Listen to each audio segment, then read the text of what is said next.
Halo Kanco, balik lagi ke 4 Lawang Sport. Mohon maaf, akhir-akhir ini saya jarang upload ya karena ada kesibukan dan lain halnya. Dan terima kasih buat teman-teman yang masih stay support 4 Lawang Sport. Dan kali ini Kanco, sebelum saya ke materi, saya pribadi dan keluarga mengucapkan minal aizin wal faizin, mohon maaf lahir dan batin. Semoga kita diberi kesehatan dan umur panjang, amin. Oke Kanco, SEA Games telah dimulai dan pertandingan pembuka telah dimainkan, yaitu pertandingan Timnas U23 Indonesia versus Timnas tuan rumah Vietnam U23. Dan kalau menurut saya Kanco, ada beberapa kesalahan yang dilakukan Timnas Indonesia yang membuat mereka dibantai habis-habisan oleh Timnas Vietnam dengan skor 1-3. Nah, kesalahan yang pertama Kanco, pemain senior Timnas kita minim kontribusi. Yang saya maksud minim kontribusi di sini Kanco, Sintayong menurunkan 3 pemain senior sebagai starter, yakni Fahrudin Arianto, Mark Klok, dan Ricky Kambuaya. Tapi Kanco, dari ketiga pemain senior ini sangat jelek dalam bermainnya pada malam tadi. Contohnya Fahrudin Arianto Kanco. Pemain ini selalu mematikan pergerakan Nguyen Thiam Linh. Dan setiap ada serangan balik dari Vietnam selalu lolos dan selalu membahayakan gawang timnas kita. Dan selain itu Kanco, kedua gelandang kita Mark Klok dan Ricky Kambuaya juga gagal menyalurkan bola secara optimal, baik itu ke lini depan ataupun ke lini penyerangan. Dan setiap mereka melakukan penyerangan Kanco selalu dapat dipatahkan oleh pemain-pemain Vietnam.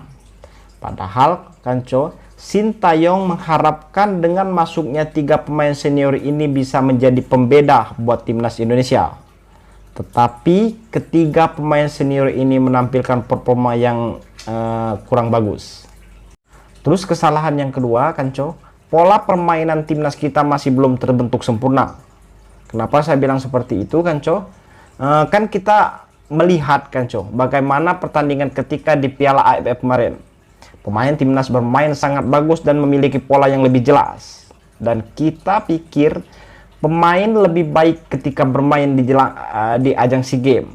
Dan tetapi hasilnya pola permainan Egy Maulana Fikri dan kawan-kawan masih belum terbentuk sama sekali.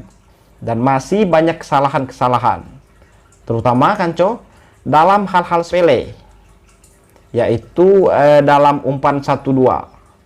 Dan saya pikir Kanco seharusnya itu tidak perlu terjadi, karena apabila itu sering terjadi itu akan berakibat fatal dan bisa terjadi gol. Nah, terus Kanco, kesalahan ketiga, timnas Indonesia terlalu menganggap remeh Vietnam. Padahal Kanco, timnas Vietnam musuh berat timnas Indonesia selain timnas Thailand dan Malaysia. Kenapa saya bilang seperti ini Kanco? Kan kita tahu bahwa Vietnam ini negara terkuat di Asia Tenggara. Tapi kenapa Sintayong hanya menurunkan 3 pemain senior? Kan masih ada Witan dan yang lain. Kenapa nggak dibikin starter sekalian menemani Fahrudin Arianto dan Mark Klok? Dan selain itu Kanco, kekalahan ini membuat pelatih Vietnam U23 Park Hang-seo memperbaiki rekor pertemuan dengan Sintayong. Sebelumnya laga digelar Sintayong sudah 12 kali bertemu dengan Park Hang-seo. Tetapi Kanco, dari 12 pertemuan itu Sintayong lebih dominan dan dengan catatan 8 menang dan 2 imbang dan 2 kali kekalahan. Dan berkat kemenangan kali ini Kanco, Sintayong merasakan kekalahan ketiga dari Park. Dan uniknya lagi Kanco, 2 dari 3 kemenangan Park Hang-seo atas Sintayong didapat dalam 3 pertemuan terakhir. Tapi Kanco, meski Indonesia kalah dengan Vietnam, Indonesia masih berpeluang lolos ke semifinal SEA Games. Sebab masih ada 3 laga ke depan yang dijalani skuad Garuda. Kalau menurut saya itu pertandingan yang cukup mudah dibandingkan melawan Vietnam. Jika kita memenangkan 3 laga ke depan kontrak Filipina, Timur Leste, dan Myanmar, timnas Indonesia U23 bakalan lolos ke semifinal SEA Games 2021. Jadi Kanco, kita harus dukung terus perjuangan timnas Indonesia kita. Dan kita doakan semoga Indonesia mampu membawa medali emas di ajang SEA Games 2021. Benar nggak Kanco? Oke Kanco, sekian dulu video kali ini. Sampai ketemu next.